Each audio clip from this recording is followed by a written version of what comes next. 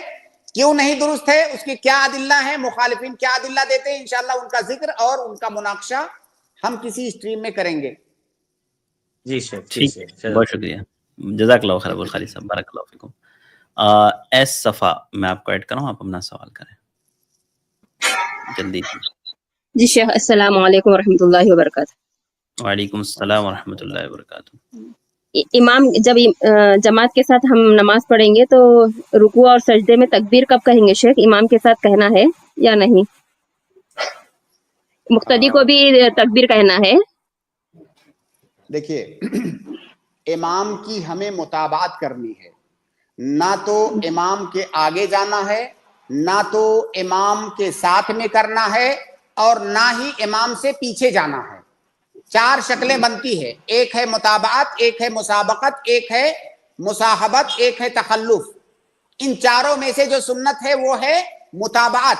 متابعت کا مطلب امام تکبیر کہہ کے جب چلے جائے اس کے پیچھے جسٹ بغیر کوئی فاصلہ کیے ہوئے جسٹ اس کے پیچھے جائیں گے. ایسا نہیں کہ امام چلے گیا ہم تھوڑی دیر کھڑے ہیں اس کے بعد جائیں گے. تو تکبیر کہنا ہے، امام کے ساتھ نہیں کہنا ہے، امام کے پیچھے پیچھے کہنا ہے. اللہ اکبر کہیے تکبیر کہنا ہے. بالکل بالکل. جی حدیث کے الفاظ ہیں فَإِذَا كَبَّرَ فَكَبِّرُوا. امام جب تکبیر کہے تو تم بھی تکبیر کہو. جی شیخ، ایک اور چھوٹا سا سوال، اگر سجدے سہو کرنا بھول جائیں اور بھولنے میں زیادہ ٹائم گزر، جیسے ایک نماز یا دوسری نماز تک یاد نہ آئے، تو کیا کریں؟ پھر اس کے بعد نہیں کریں گے. اگر فاصلہ زیادہ ہو گیا ہے تو نہیں کریں گے.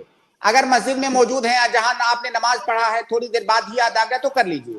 اگر زیادہ فاصلہ گزر گیا، زیادہ وقت گزر گیا، فاصلہ ہو گیا، تو پھر کرنے کی ضرورت نہیں. تو اس سے نماز کے اوپر کچھ اثر نہیں ہوگا؟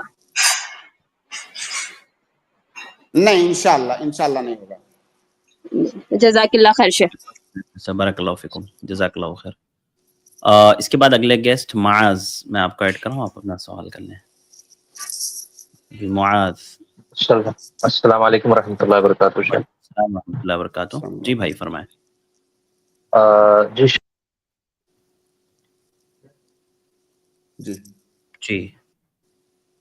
جی معاذ بھائی فرمائیں. کی آواز کٹ گئی بھائی، معذرت، آپ کی آواز نہیں آ رہی ہے. آواز آ رہی ہے ابھی شیخ؟ جی ہلو. جی میں یہ کہہ رہا تھا کہ ایک بہن ہے ہماری، انہوں نے بالغ ہونے سے لے کر 25 سال تک روزے رکھے الحمدللہ، لیکن ان کو یہ پتہ نہیں تھا کہ مخصوص ایام کے روزوں کی قضا کرنی ہوتی ہے. تو اب وہ کیسے اس کو یہ کرے اور اب کیا کیا جائے؟